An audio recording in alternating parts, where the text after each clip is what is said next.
오늘이 무슨 축일이었죠?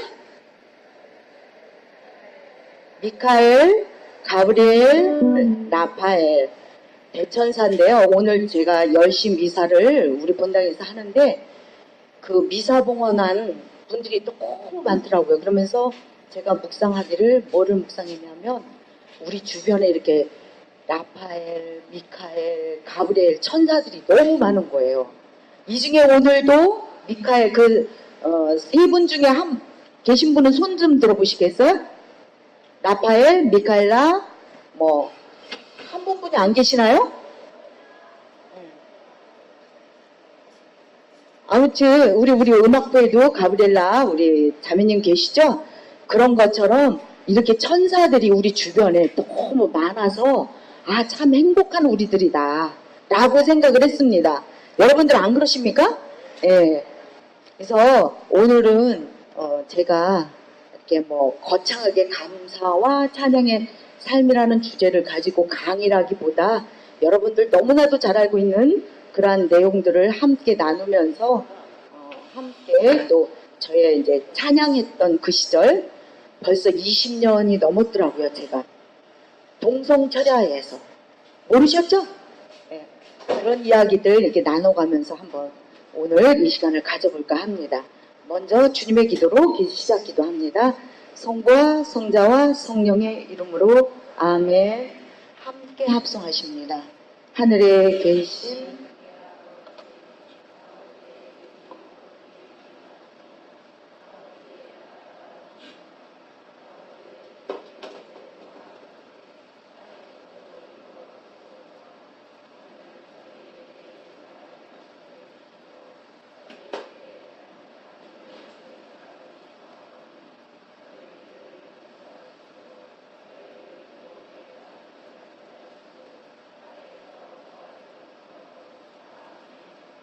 성부와 성자와 성령의 이름으로 아멘.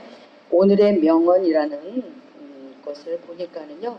작은 것에 감사하지 않는 자는 큰 것에도 감사하지 않는다 라는 말씀이 있습니다. 우리의 일상생활 안에서 비슷한 다른 상황에서도 우리는 선택할 수 있습니다. 불평을 택할 것인가 감사를 택할 것인가.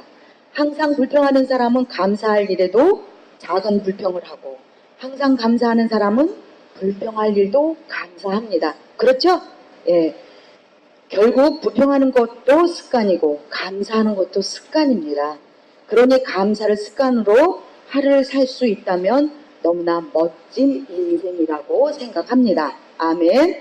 예, 그래서 이렇게 여담을 한번 찾아봤는데요. 이런 말씀이 있더라고요. 맛깔나게 감사 표현을 할 수 있는 방법. 단골로 가는 식당이 있었습니다. 내 입맛에 착 달라붙는 맛있는 음식을 먹다 보면 참 고맙고 감사한 마음이 들죠?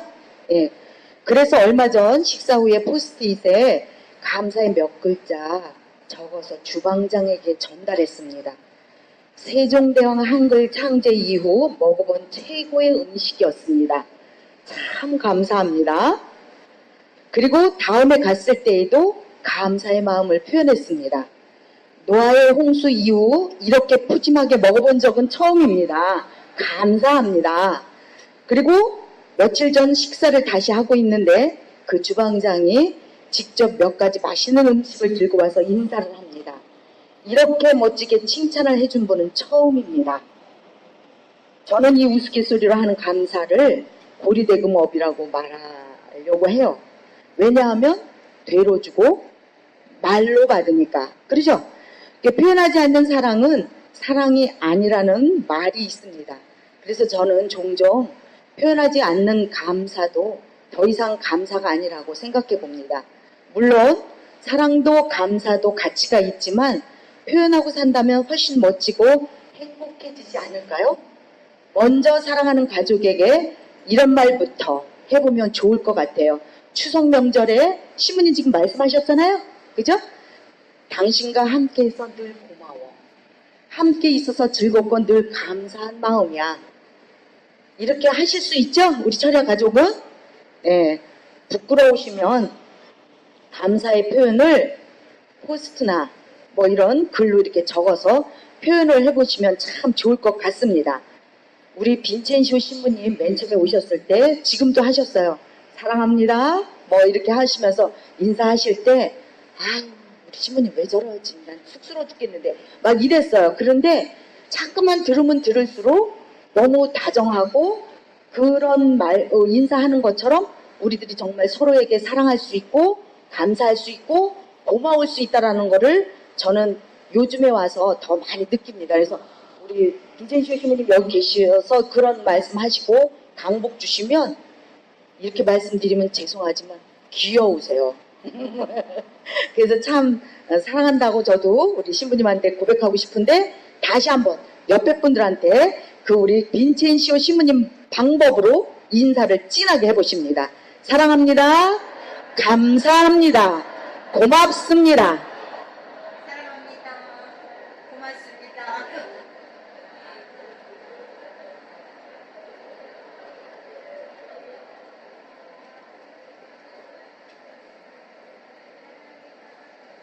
아주 멋있어요. 하느님께서 이 모습을 보고 너무 기뻐하실 거라고 생각이 듭니다. 그래서 이제 감사에 대하여 성경상에 나와 있는 말씀들을 이렇게 살펴보겠습니다. 고마움에 대한 감사라는 뜻은 고마움에 대한 감정을 나타내는 말이나 행위라고 이렇게 사전에 나와 있습니다. 구약 성경에 시편의 전권을 보면 106편, 107편, 118편, 뭐 136편, 역대기 상권 뭐 등등등등 해서 어떻게 나와 있느냐면 주님을 찬송하여라. 선하신 분이시다. 주님의 자애는 영원하시다. 주님을 찬송하여라. 좋으신 분이시다. 주님의 자애는 영원하시다 하시면서 감사와 찬양의 대상은 바로 하느님이라고 반복하여 우리들에게 일깨워주고 계십니다. 예레미야 33장 10장에서 10절에서 11절에는 이곳을 두고 너희 스스로 사람이나 짐승도 없는 폐허라고 하는 소리가 아직도 들리는구나.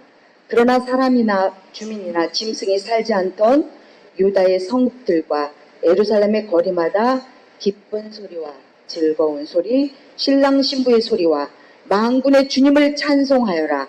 참으로 주님께서는 선하시고 그분의 자애는 영원하시다 하고 말하는 사람들의 소리가 들릴 것이다. 그들은 주님의 집에 사는 감사의 제물을 바치면서 그렇게 말할 것이다. 그리고 마지막으로 내가 이 땅의 운명을 처음처럼 되돌릴 것이기 때문이다. 주님이 말한다. 이렇게 예레미야서에 말씀하고 계십니다. 이 말씀을 듣고 깨닫는 우리들은 늘 감사의 제사를 드리고 감사의 예물을 드리고 감사의 찬송을 부르는 줄 믿습니다. 시편을 통해서 그 대표적 사례들을 많이 만나는데요. 이런 감사는 이스라엘의 전 역사의 중심 주제라고 해도 과언이 아닐 것입니다. 신실하신 하느님께서는 이스라엘과 맺은 약속을 한치 오차도 없이 이렇게 실행해 주셨음을 알 수 있기 때문입니다. 이렇게 주님께서 이스라엘 백성에게 약속하신 언약을 지키시며 사랑을 베푸시는 데 대한 응답이 곧 이스라엘 민족에게는 감사였습니다. 결국 이스라엘이 하느님께 드리는 감사는 하느님과 맺은 자신들의 계약을 성실하게 실천하겠다라는 다짐이며 표현이었습니다. 왜냐하면 감사는 어디에서만 우러나오나요? 마음에서만이 하느님의 말씀과 함께 하느님과의 올바른 관계를 맺을 수 있기 때문입니다. 한편 신약에서의 감사는 예수 그리스도의 구원 행위에 대한 감사라는 점에서 구약과는 다소 차이는 있습니다. 예수께서 감사 기도를 통해 감사하는 자세와 감사의 모범을 보여주신 성경 신약에서는 너무나도 많죠? 그 제목만 한번 살펴보겠습니다. 마태오복음 11장 25절에 하느님 아버지와 아들의 관계에서 하늘과 땅의 주님, 지혜롭다는 자들과 슬기롭다는 자들에게 이것을 감추시고 철부지들에게는 드러내 보이시니 아버지께 감사드립니다. 또 15장 36절에는 4,000명의 빵의 기적을 통해서 빵 7개와 물고기를 손에 들고 감사를 드리신 다음 제자들에게 주시고 이렇게 있고요. 성찬일을 제정하실 때도 또 잔을 들어 감사를 드리신 다음 제자들에게 주시며 말씀하셨다. 모두 이 잔을 마셔라. 요한복음 6장에서는 5,000명을 먹이시면서 그때도 뭐를 하셨나요? 감사를 드리신 다음 빵을 손에 드시고 그 다음에 나자로를 다시 살리시는 장면에서 마르타에게 이렇게 말씀하십니다. 내가 믿으면 하느님의 영광을 보리라고 내가 말하지 않았느냐. 그러자 사람들이 돌을 치웠다. 예수님께서는 하늘을 우러러 보시며 말씀하셨다.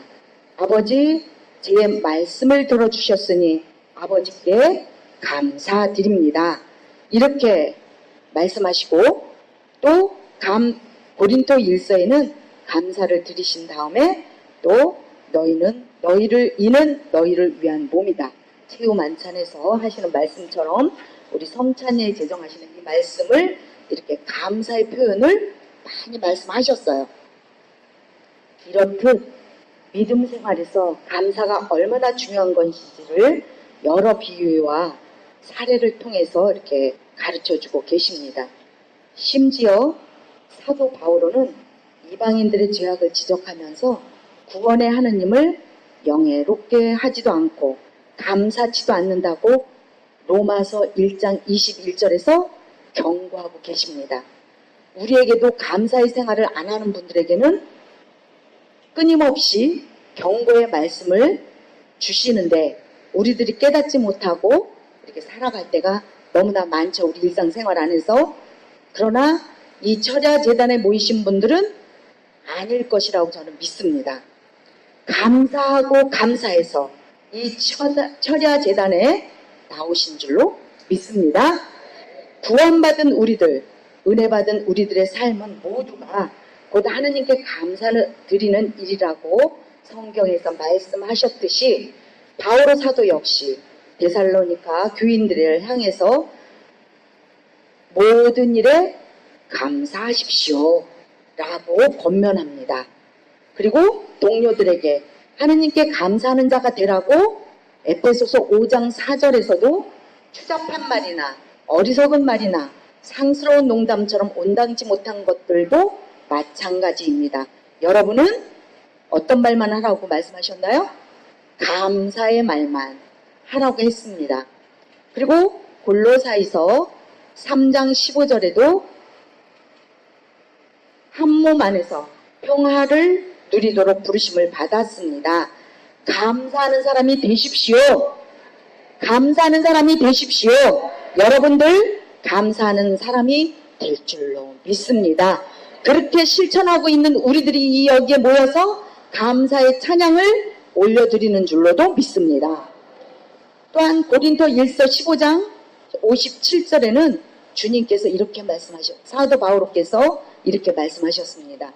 우리 주 예수 그리스도를 통하여 우리에게 승리를 주시는 하느님께 감사드립니다. 감사하는 분은 늘 승리를 얻는 자들임을 믿습니다. 성경에 나온 인물들 중에서 많은 분들이 있지만 감사를 드린 분들을 몇 분만 살펴보겠습니다. 첫 번째, 노아가 방주에서 40일 동안 있다가 나와서 주님을 위하여 제단을 쌓고 정결한 짐승과 번제물을 골라 주님께 감사 제사를 드렸다. 이렇게 나와 있어요. 또 주님께서 예레미야의 입을 통해서 페르시아 왕 키루스가 집을 짓도록 임무를 주시고 자신을 축복해 주신 하느님께 예루살렘의 성전을 짓게 함으로 감사를 드렸다. 이렇게 에스라서 1장 2절에 나와 있습니다. 또 하나는 다니엘서를 보면은요, 다니엘이 지혜와 능력과 응답을 주신 하느님께 감사와 찬양을 드립니다. 그죠? 다니엘은 여러분들도 너무나도 잘 알고 있듯이 사자굴 속에서 들어갈 줄 알면서도 생명을 걸고 하루에 몇 번씩? 3번씩 창문을 열고 어디를 향해서?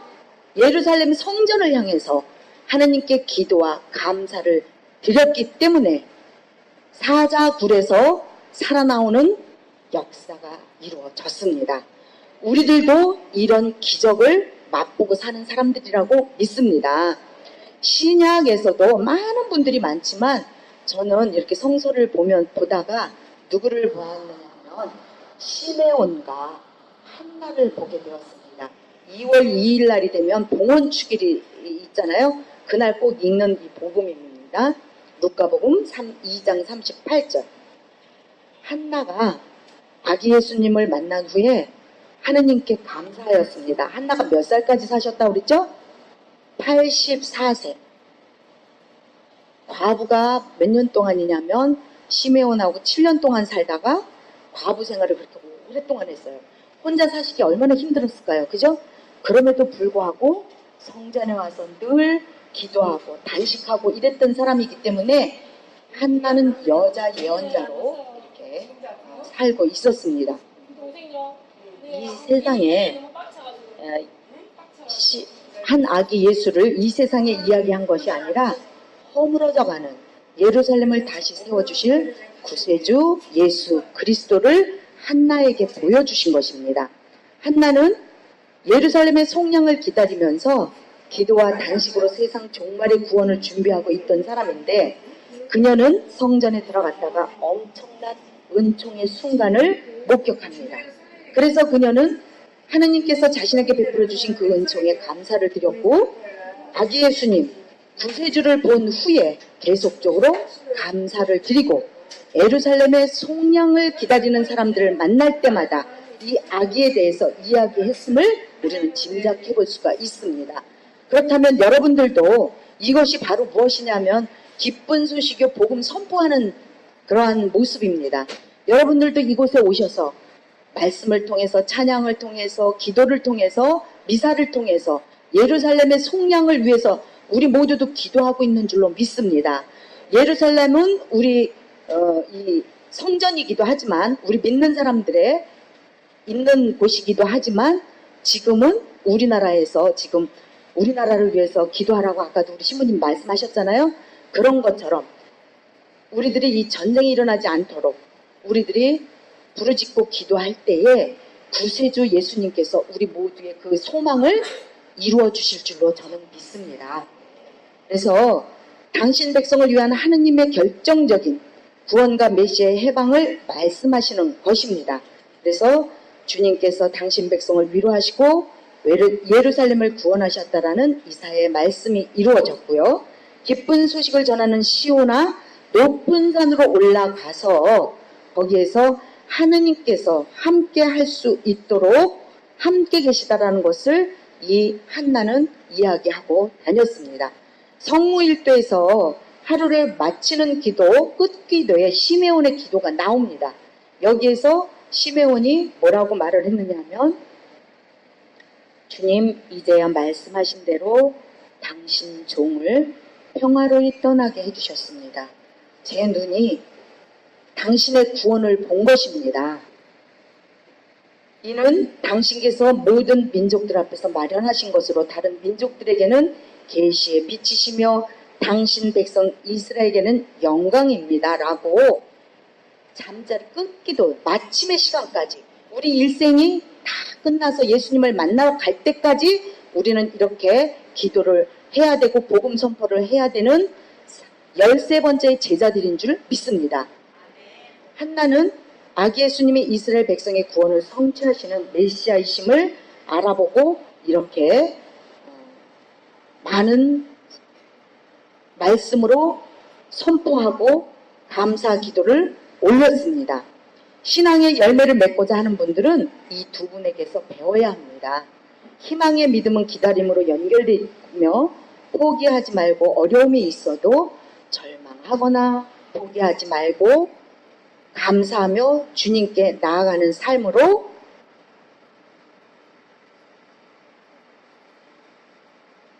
우리는 새로워져야 될 것이라고 믿습니다. 여러분들 10주간에 걸쳐서 새롭게 하소서라는 이 주제를 갖고 지금 우리 피정을 하고 있잖아요. 내 생활에서 10주간 동안 기적처럼 새롭게 변화된 것이 있습니까? 있으시죠? 여기 우리 회장님만 소리가 커요. 있으시죠? 네. 오늘 지금까지 없었다 하더라도 오늘 이후로 다음 주까지 완전하게 새롭게 될 줄 믿습니다. 시편 100편 4절에 감사드리며 그 문으로 들어가라. 찬양 드리며 그분 앞들로 들어가라. 그분을 찬송하며 그 이름을 찬미하여라. 이렇게 말씀하고 계십니다. 여러분들도 주님께 나아올 때 감사함과 찬양함으로 이렇게 나오셨으리라고 믿습니다. 매주 미사 시간을 기다리고 사모하고 철야 기도를 기다리면서 감사함으로 기쁨으로 또한 감동으로 주님을 향해 달려 나오신 줄 믿습니다. 지금부터 제가 저희 체험담을 할 건데요. 일상생활 안에서 감사하고 사는 것들은 여러분들이나 저나 다 똑같아요. 저는 무슨 기적이 일어나고 이런 일들은 감사로 인한 일들은 없지만 늘 보면 지금까지 42년 동안을 신앙생활, 저희 남편을 만나서 42년 동안 신앙생활을 하면서 이렇게 살아온 것들, 엎어질 때도 있었고 쓰러질 때도 있었고 또다시 일어났고 그래갖고 7번씩 일어나서 오뚜기 인생이라고 해요. 저는 누가 저를 밟아요. 밟으면 저는 성경을 붙잡고 기도합니다. 주님, 저들 앞에 하느님과 올바른 관계를 맺고 올바로 설 수 있도록 힘을 주십시오. 이렇게 하면서 기도를 해왔습니다. 그럼에도 불구하고 제가 이 철야재단에서 다른 곳은 잘 안 갔지만 철야재단에서 96년부터 지금까지 한 번, 몇 번은 빠졌겠죠. 빠졌지만 이렇게 20년이라는 세월을 이걸 작성을 하면서 보니까는요. 20년이라는 세월을 철야를 했더라고요. 제가. 근데 저 모르시는 분들 참 많아요. 왜냐하면 제가 직장 생활을 해서 어디를 가지도 못하고 함께도 못하고 그저 철야기도 재단만 와서 하느님께 찬양드리고 조용하게 있다가 가고 뭐지 이랬기 때문에 누구하고 또 이렇게 말할 시간들도 없어요. 저희 우리 찬양부들은. 그럼에도 불구하고 이렇게 했는데 이렇게 봉사를 하면서 저는 40대부터 본당에서 사목 분과장을 했어요. 참 빨랐죠? 지금 제가 61거든요? 그러면 40대면 얼마나 젊고 이뻤겠어요?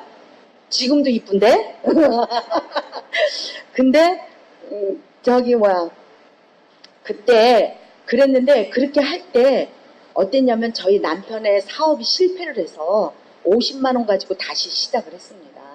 그래서 너무 힘들고 정말 이렇게 깜깜한 지하방에서 이렇게 살면서 우리 아들이 교통사고 나서 머리도 다쳐서 중환자실에 가서 있을 때도 있었고 막 이러면서도 방을 못 얻어서 이리저리 헤매고 이러고 돌아다닐 때 저는 하느님만이 나의 영원한 동반자였었어요.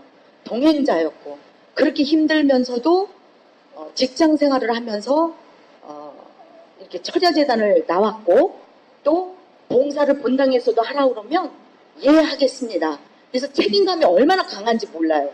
그래서 제가 맡은 저에게 무슨 일만 맡겨주시면 그냥 너무 이렇게 철두철미하게 하는 성격이기 때문에 많은 아픔도 겪으면서 이렇게 살아왔습니다. 그러는데 한 50대 때 이제 벌써 그렇게 돼가지고 50대 때 제가 제일 은혜를 받았던 것이 뭐냐면 철야기도에서 우리 성시간 하잖아요. 성시간 하는데 그때도 성시간 동성에서는 미리 했어요. 미리 미사 전에 찬양하고 묵주기도 하고 성시간이 이렇게 성체 현시 해놓고 이렇게 했는데 그때 제가 우리 본당에서 전례분과장을 하고 있을 때입니다. 전례분과장을 4년 동안을 역임을 했는데 이건 자랑이 아니고요. 제가 직장을 다니면서 직장도 이렇게 무슨 자격증이 있어서 좋은 직장 다닌 것도 아니에요. 여러분들한테 이렇게 얘기하면 창피할지는 모르겠지만 흉이 될지는 모르겠어요. 도시가스 검침원 아세요? 자전거 타고 막 그러고 다녀요. 제가 그래서 씩씩해요. 그런 일을 십몇 년 동안을 했어요. 그러면서 이제 이렇게 어려움 속에서도 이렇게 성시간에 이렇게 오면 전례봉가장을 하는데 막 이렇게 거룩한 재단에서 봉사를 하려면 굉장히 힘들잖아요. 30명 정도 되는 전례부원들을 관리하면서 이렇게 하는데 저는 전례에 대한 애착을 무척 갖고 있습니다. 그래서 저희 신부님도 알아서 다 막 이러는 편이에요. 저희 본당에서는. 그래서 이렇게 하는데 힘들어요. 너무 힘들고 그래서 여기 성시간 때 이렇게 무릎 꿇고 이렇게 우리가 강복받잖아요. 그러면 주님 한 말씀만 하소서. 내가 너무 죄가 당신께 드릴 것은 죄밖에 없습니다. 그러나 저는 여기서 힘을 얻고 싶습니다. 막 무릎 꿇고 울면 너무 이제 생활도 힘들고 너무 힘드니까 그러면은 저에게 이렇게 내면의 소리로 들려주시는 말씀이 있어요.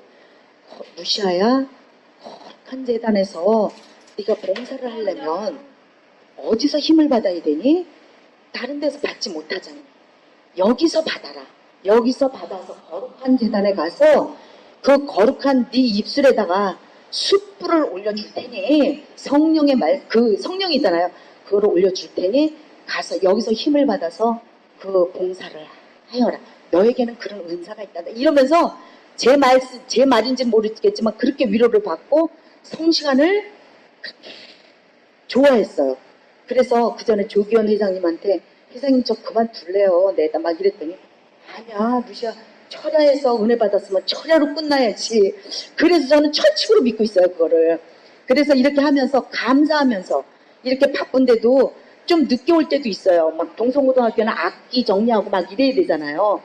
그러는데도 불구하고 늦게 오면은 우리 그때 그 문진아 바울라 부장님이 많이 이렇게 사랑으로 보듬어주고 이렇게 해서 지금까지 이렇게 존재하고 있습니다.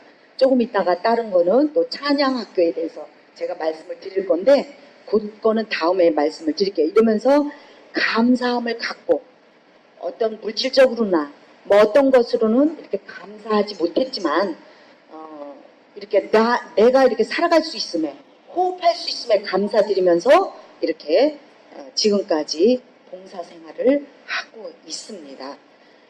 저보다도 더 오래된 분들도 계시겠죠. 그렇지만 저는 세월을 이렇게 훑어보니까 벌써 이제 할머니가 돼서 손녀딸이 9살, 7살 막 이러니까 아 진짜 너무 재밌다. 인생살이 너무 재밌네. 앞으로 몇 년을 더 살지는 모르겠지만 참 감사하면서 더더욱이나 더 감사하면서 살아야 되겠다. 이렇게 마음을 먹고 이 자리에 섰습니다. 그래서 감사만이 여러분을 주님의 축복으로 인도합니다. 사도행전 16장에 보면 여러분이 잘 아시는 대로 바오로와 실라스가 억울하게 매맞고 감옥에 들어가서도 감사 찬양을 했습니다. 그러니까 주님께서 기뻐 받으시고 그날 밤에 땅을 흔들어 버리셔서 닫혔던 모든 문이 열리게 만들어주시고 손과 발에 매인 모든 것이 풀어졌습니다. 여러분이 감사를 드리면 주님께서 절망의 감옥을 흔들어 버릴 줄로 믿습니다. 닫혔던 모든 문을 다 열어주시고 여러분이 메고 있는 모든 십자가의 결박을 풀어주실 줄로도 믿습니다. 어떤 어려운 상황 속에서도 주님 앞에 엎드려 기도하고 감사와 찬양으로 주님 앞에 나가시기를 주님의 이름으로 기도합니다. 아멘. 예, 필립보서 4장 6절에 아무것도 걱정하지 마십시오.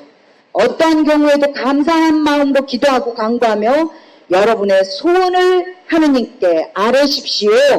오늘 이 밤 여러분들의 소원이 이루어질 줄로 믿습니다. 또한 성도들의 빛이 나라에서 받는 상속의 몫을 차지할 자격을 여러분에게 주신다고 아버지께서 골로새서 3장 11절에 감사하는 것을 권고하고 계시는 줄로도 믿습니다. 이렇게 이 세상에서 위대한 성자는 가장 위대한 성자는 언제나 하느님께 감사하는 사람입니다.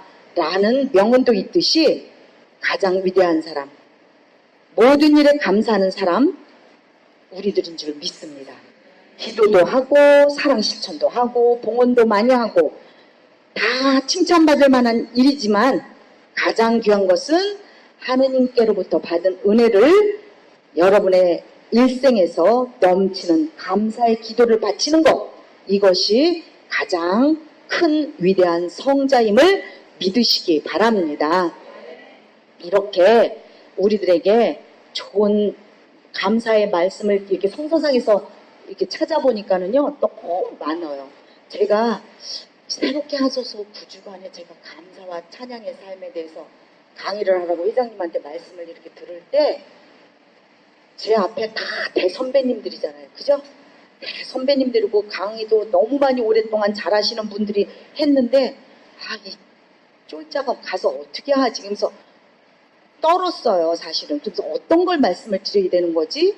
그냥 체험담 할 수도 없고 어떡하지? 막 이러다가 기도하면서 이렇게 했는데 너무 많은 감사가 성서상에 너무너무 많이 있더라고요. 제가 이렇게 마음에 와닿은 것만 여러분들한테 말씀을 드립니다. 제 친구가 하나가 있었는데요. 그 사람은 너무 못 살아서 저녁에 신랑이 일하고 들어오면 팥국을 끓여주려고 100원을 남겨놔요. 100원. 그래갖고 찬장에다 이렇게 올려놨습니다. 올려놨는데 그 100원을 아들이 가지고 가서 새우깡을 사 먹었어요.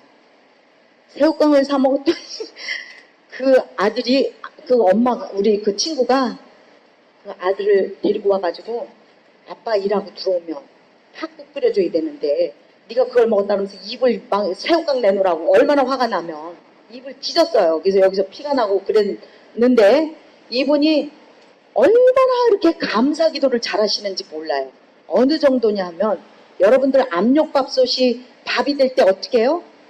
딸랑딸랑딸랑딸랑 이게 울리잖아요. 그것도 너무 감사해서 그냥 이게 이거 압력밥솥 딸랑이가 돌아가는 것까지도 감사해서 너무 감사를 드리는 거야.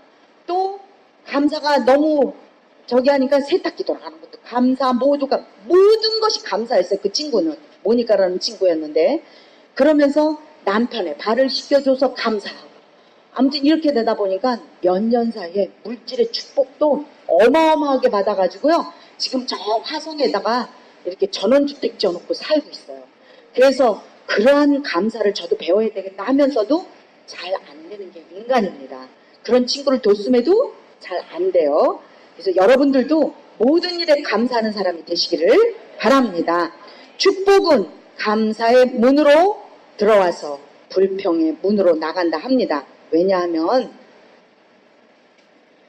너무 우리들이 불평을 많이 하기 때문에, 그죠? 감사의 삶은 동전의 양면처럼 따라붙는 것이 바로 무엇이냐면 찬양입니다. 감사로울 때 찬양의 삶을 살 수가 있습니다. 시편은 감사와 찬양의 고백으로 가득 차 있는데 그 중에 146편부터 150편은 할렐루야로 시작해서 할렐루야로 끝납니다. 찬양의 뜻은 하나님이나 신들을 높이거나 존경하는 데에 쓰이는 말이나 행위라고 사전에 이렇게 나와 있습니다.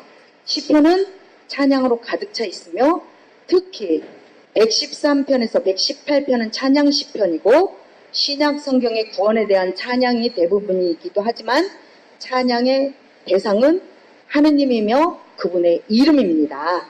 그래서 시편 139장 14절에 보면 제가 오묘하게 지어졌으니 당신을 찬송합니다. 당신의 조물들은 경이로울 뿐 제 영혼이 이를 압니다. 어떻게 지어졌다고요? 우리가 오묘하게 지어졌기 때문에 당신 이름을 찬양합니다. 이렇게 말씀이 있기 때문에 우리는 찬양을 해야 됩니다.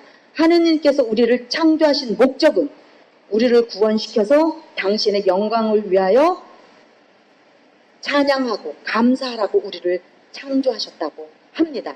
여러분들은 이 자리에 앉아 계신 것도 감사요. 감사함으로 인해서 찬양할 수밖에 없음을 오늘 이 시간 고백하시기 바랍니다. 찬양받을 대상은 어린 양 예수 그리스도이시라고 신약에서는 요한 묵시록에도 이렇게 나와 있습니다. 또한 시편 63편을 보시면 하느님의 영광과 하느님의 권능을 보려면 성소에서 당신을 바라봐야 한다고 합니다. 성소가 어디죠? 바로 이곳, 교회. 하느님이 현존하고 있는 곳이 성소인 줄 믿습니다. 또한 웅대한 창공에서도 하느님을 찬양하라고 했습니다. 웅대한 창공은 이 세상 어디서나 하느님이 현존하는 곳, 이곳이 바로 웅대한 창공이라고 합니다. 그래서 우리는 어디서든지 하느님을 찬양하는 것이 지극히 마땅하고 옳은 일이며 하느님의 능력을 찬양해야 되는 줄로 믿습니다. 그래서 이렇게 보면은요, 우리 지난번에 순교자 성월대회 때 오신 분 손 들어보세요. 많이 오셨나요? 아, 많이 오셨네요.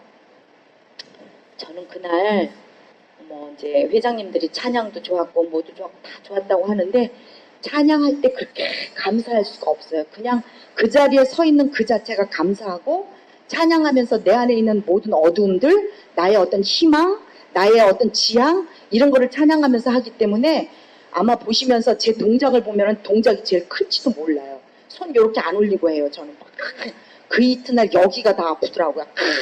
이러고 해가지고 그럼에도 불구하고 그렇게 찬양을 할 때 또 우리 이성례 마리아 그 순교 성인을 생각하면서 가슴이 먹먹해갖고 월요일날 한 일주일 동안 너무 먹먹해서 정말 내가 가지고 있는 어떤 물질의 그런 고통 때문에 이성례 마리아처럼 배교하지 않도록 해주십시오. 주님 믿음을 갖고 배교하지 않도록 해주십시오. 이러고 성체주배를 계속하고 있습니다. 그럼에도 불구하고 그때 이성례 마리아 그 극을 했을 때 우리 신부님들 회장님들이 다 기립박수 했어요. 그죠? 예, 기립박수를 했는데 핸델의 메시아라는 곡은요, 핸델이 기도하면서 23일 동안에 작곡했습니다. 작사하고.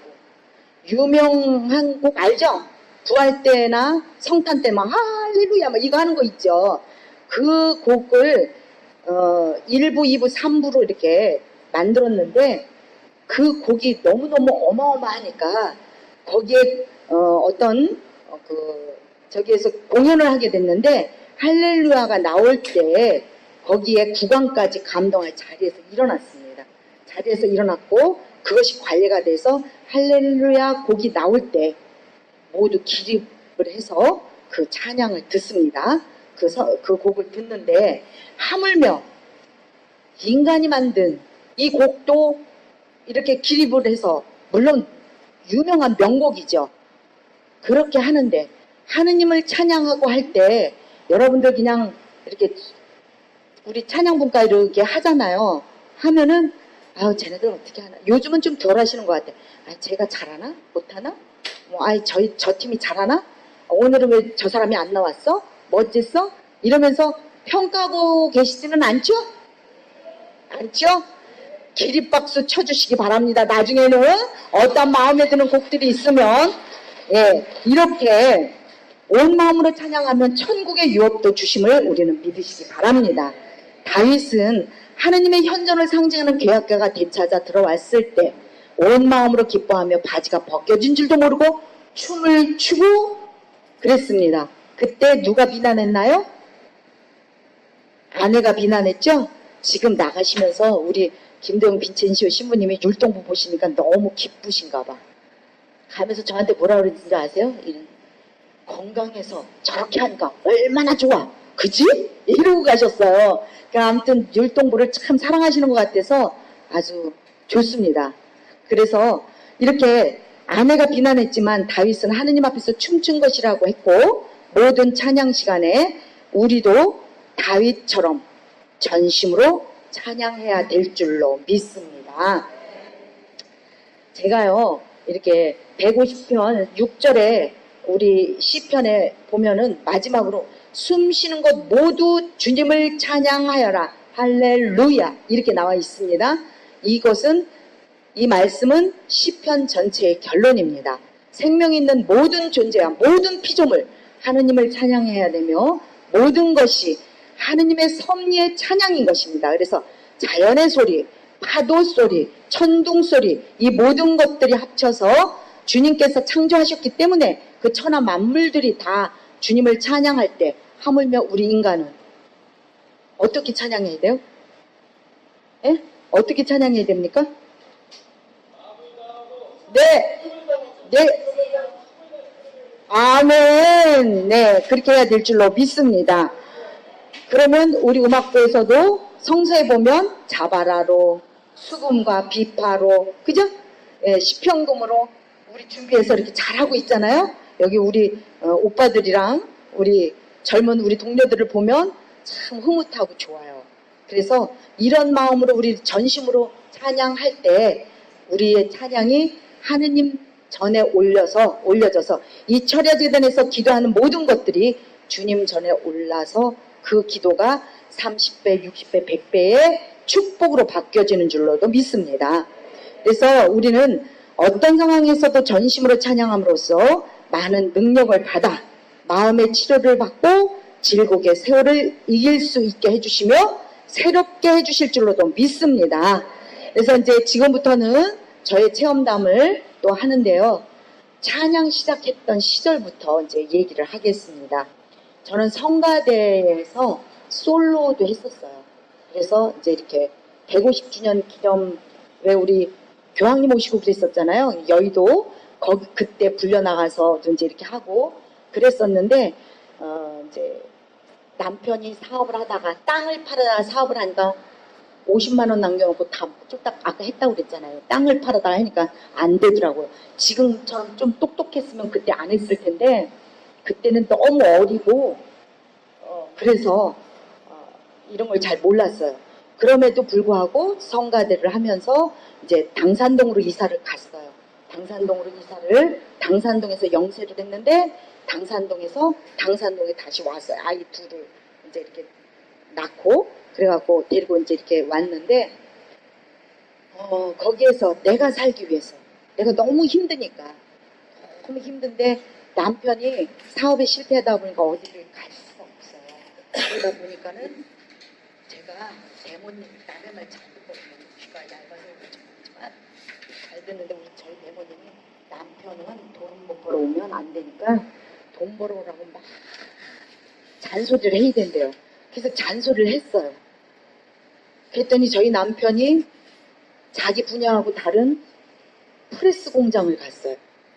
가가지고 어느 날 저는 이제 그때부터 뭐 했냐면 부르막 끌고 다니는 화장품 장사를 했는데 이렇게 하고 있다가 집에 들어와서 있는데 그 회사 사람들이 왔어요. 왜냐 했더니 저희 남편이 손가락이 잘라져서 있다고 하더라고요.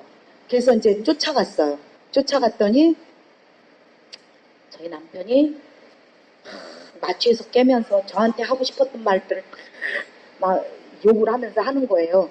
그래서 이게 뭐지? 막 이제 이러다가 보니까는 저희 남편은 결국은 이식을 못하고 이렇게 장애자로 이렇게 뭐 큰 장애는 아니지만 일단 그래도 이제 장애를 갖고 이렇게 살아가게 됐습니다. 그러다 보니까 취직도 못하고 뭐 이래요. 그러니까는 제가 이상이 너무 높아가지고 이상은 높은데 현실은 안 따라오니까 스트레스를 받고 그러면 아이들을 그렇게 때렸어요.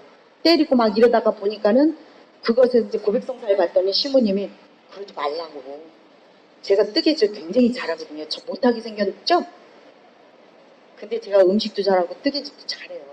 뜨개질도 잘하는데 뜨개질을 하는 그 댐나무 바늘로 애들을 그렇게 때렸어요. 그랬더니 아기 예수님을 생각해봐라. 이러면서 예수님이 매맞는 장면을 생각해봐라. 이러면서 해가지고 그때부터 살기 위해서 제가 성당을 열심히 다니기로 해서 세미나도 받고 88년도에 세미나를 받았어요. 88년도 세미나를 받아가지고 이렇게 이제 다니다가 저보고 목소리가 예쁘고 그러니까 찬양 봉사를 해래요. 그래서 이제 찬양 봉사를 본당에서부터 하잖아요. 근데 지금은 여기는 우리 선수들이 있어가지고 그냥 막 이렇게 하는데 그 전에 그러니까 연세 드신 분들은 어떻게 하냐면 CD가 이렇게 있으면 키보드가 이렇게 있으면은 지금도 있지만 이렇게 뭐 리듬 넣고 하는 거 있잖아요. 그거를 하면서 했는데 이 형제님은 연세 드셨는데 너무 막 당신이 그걸 잘하는 걸로 알아요. 뭐를 하냐면 음색도 곡곡마다 다르는 거예요. 뚝뚝뚝뚝뚝뚝 누르고 있어야 되잖아요. 그러면은 저는 옆에서 그분 성가책 넘겨주는, 책장 넘겨주는 것부터 시작했습니다. 그걸 6개월을 했어요, 저는. 본당에서. 그렇게 또 호된 훈련을 받았습니다. 그리고 스커트를 짧은 거, 이게 무릎팍 있는데 거 입고 오면 남자들 홀리려고 저렇게 입고 왔다고 야단 맞아서 믿음의 길이가 측정이 된대요. 이 치마 길이가. 어떤 높은 회장님들이 그랬어요. 그렇게 하면서 루즈도 새빨갛게 바르면 이상하다고 그러고, 제가 좀 그렇게 눈에 띄게 생겼나 봐요. 저는 아무것도 안 하는데도. 그렇게 하면서 그 찬양부에 들어가기 시작했어요. 그래서 본당에서 시작했고 지구에서도 또 시작했고, 그러다가 보니까 이제 어디를 했냐면 본당에서 찬양학교 1기생으로 어디서 했냐면 가련동에서 했습니다. 합정동에서 하다가 가련동에서 했는데, 가련동에서 할 때 찬양학교가 당산동에서 다니려면 교통도 나쁘고 나빠요. 근데 제가 경제적으로 어렵다고 그랬었잖아요. 그래서 그 등록금을 못 내가지고 그만둬야 되겠다, 이제 그만둬야 되겠다 이랬더니 저희 배녀가 대모님 제가 내드릴게요.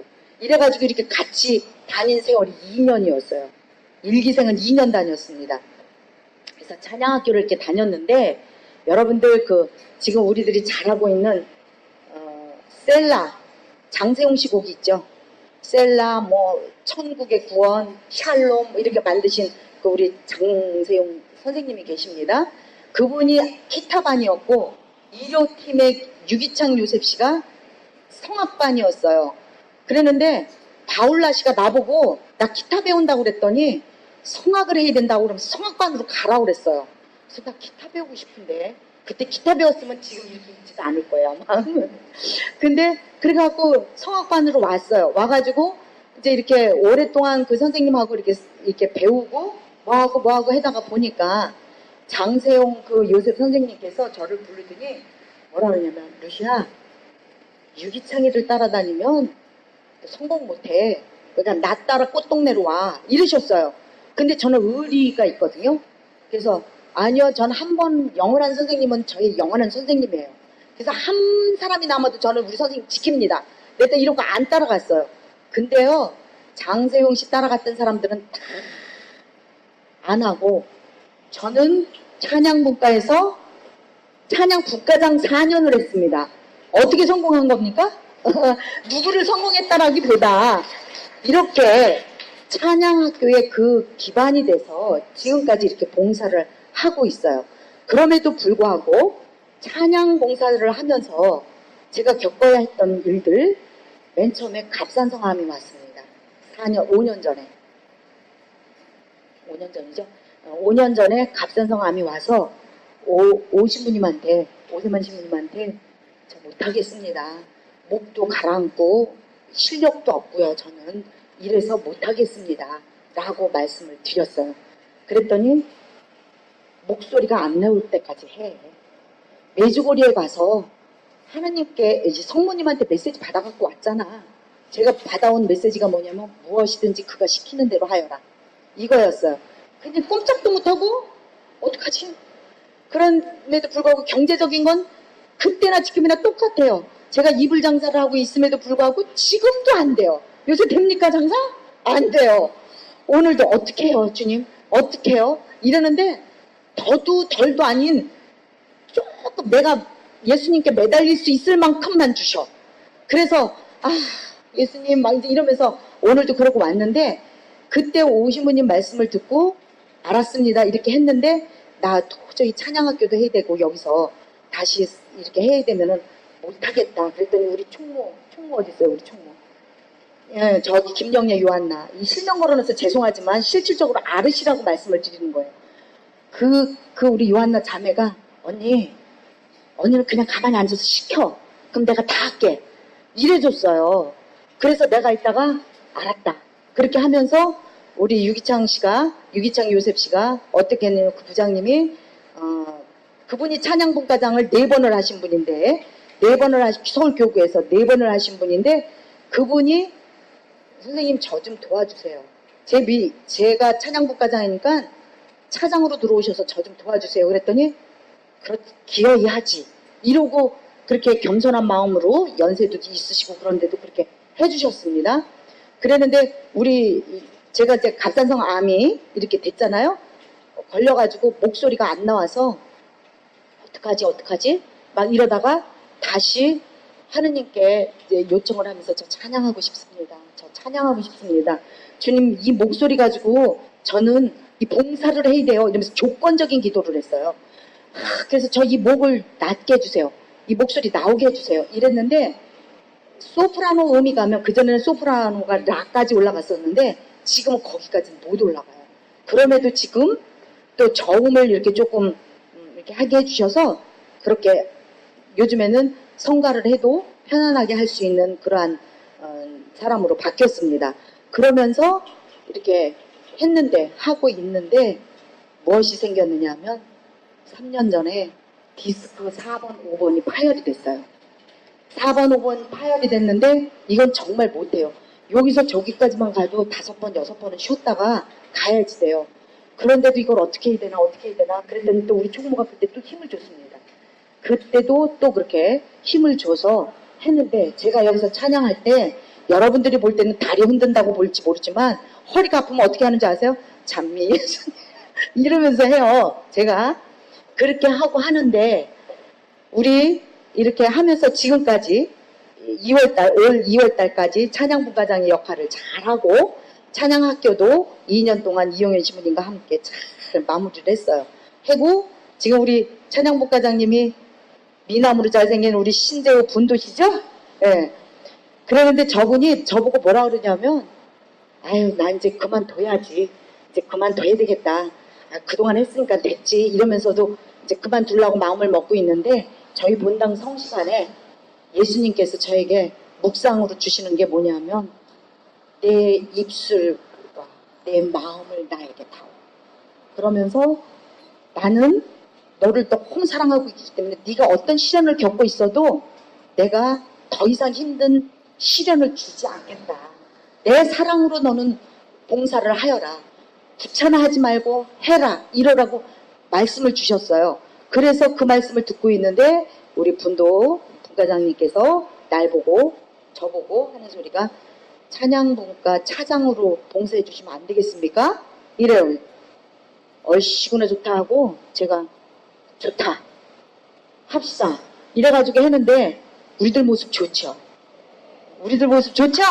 네, 찬양분과 위해서 우리 이렇게 모습이 이렇게 사랑으로 변화되고 일치되어가는 모습을 통해서 저 나름대로도 얼마나 마음이 편안하고 좋은지 몰라요. 그래서 사람들이 보면 아 무시 얼굴이 많이 폈어 뭐지 이렇게 말씀도 해주시고 하는데 제가 찬양학교 출신이라고 그랬죠. 찬양학교 출신인데 요번에 2학기 들어갔잖아요. 우리 2학기 들어갔는데 찬양학교 지원하는 분들이 조금 떨어졌어요. 그래서 우리 분과장님이 걱정을 하고 계셔요. 저처럼 찬양학교를 나와서 찬양분과장의 꿈이 있으신 분들은 찬양학교에 가입하시기 바랍니다. 아셨죠? 그리고 주변에서 정말 돈이 없어서 공부를 못하겠다, 배울 수가 없다 하는 분들은 서로 십시일반으로 해서 본당에서 지구에서 보내주시면 이 사업은요 계속 이어져 가야 돼요. 분도시가 끝나도 이어져 가야 될 거고 누가 하더라도 이어져 가야 됩니다. 왜냐하면 성령세신의 찬양을 위해서 그렇게 해야 됩니다. 저희들은 점점 나이가 먹어가는데 누군가는 해야 되잖아요. 그 후배 양성을 하려면 이 사업을 해야 되는 줄로 저는 생각하고 있습니다. 도와주실 거죠? 주변에 있는 기도회, 주변에 있는 지구 가셔서 회장님들께 말씀해 주시기 바랍니다. 아예 아멘 소리가 적다. 예. 그래서 지금 이 모습으로 하고 있는데 저희들 보면 우리 요한나 자매도 디스크 파열이 돼 디스크 때문에 지금 많은 아픔을 겪고 있죠. 저도 여전히 그래요. 저는 목 디스크까지 있어서 굉장히 힘듭니다. 그런데 아까도 들어오는데 우리 중재기도부 그 형님들이 저보고 뭐라냐면 아우 멋져. 저보고 그래요. 그래서 내가 아우 멋지게 봐주셔서 감사합니다. 그러니까 항상 멋져. 이렇게 위로를 해주시고 힘을 주셔서 너무 감사한데요. 저희들 여기에 우리 분과장님도 몸이 안 좋다라는 거 알고 계시죠? 지금 많이 나았지만 그래서 제가 이따 어떤 찬양분과들은 야, 다 비갱신들만 모였어. 그러면서도 하느님 찬양하면서 이렇게 기쁘게 사니 집에 돈이 떨어져도 웃고, 그죠? 와서 찬양하고, 집에 무슨 일이 있어도 와서 찬양하고 감사하면서 웃고, 그렇게 살고 있는 저희들입니다. 힘을 실어주시고 저희들에게 늘 기도 빨랑가를 해주시면 너무너무 힘있게 봉사할 수 있으리라고 믿습니다. 다시 한번 우리 찬양분과에게 박수 보내줍니다.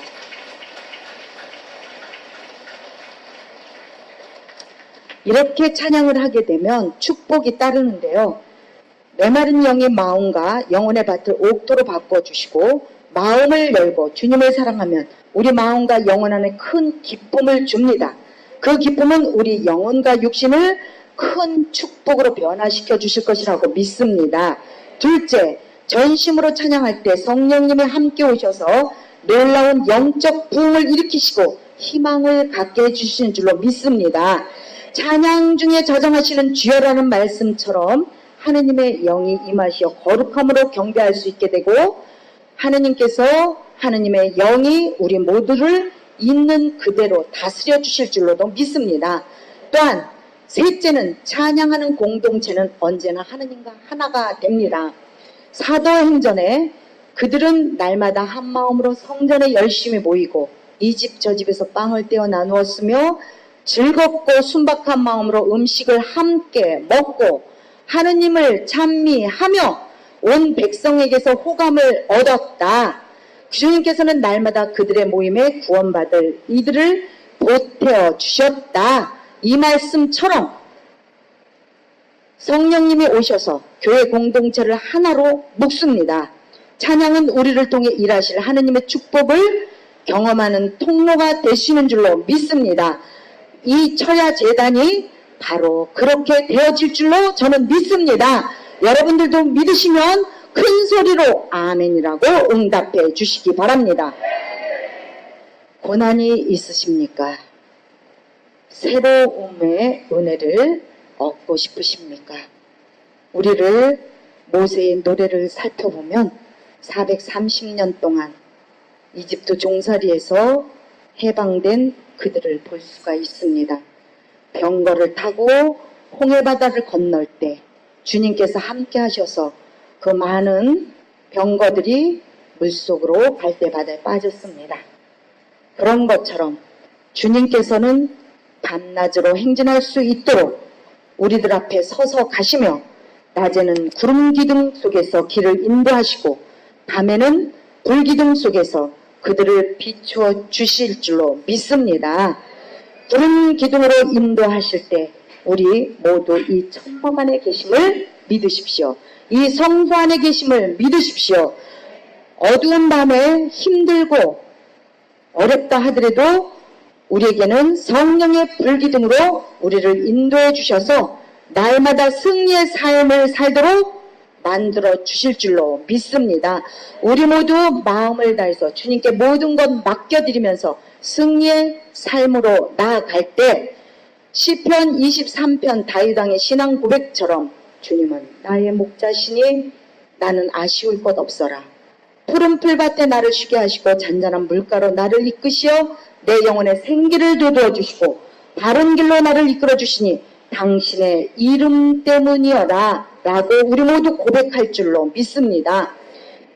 마지막으로 탈무드에 하느님이 가장 좋아하시는 장소는 사람의 가슴 속이라고 합니다. 우리가 마음을 다하고 목숨을 다하고 힘을 다하고 정신을 다해서 드리는 찬양을 통해 영광 받기를 원하십니다. 우리의 입술로 예수 그리스도를 증거하는 것 자체가 찬양입니다.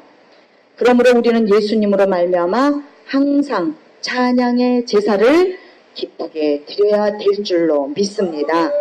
히브리서 13장 15절을 마지막으로 마치겠습니다. 예수님을 통하여 언제나 하느님께 찬양 제물을 바칩시다.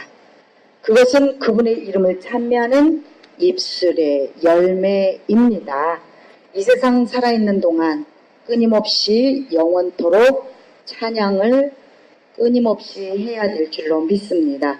150편 6절 숨 쉬는 곳 모두 주님을 찬양하여라. 알렐루야.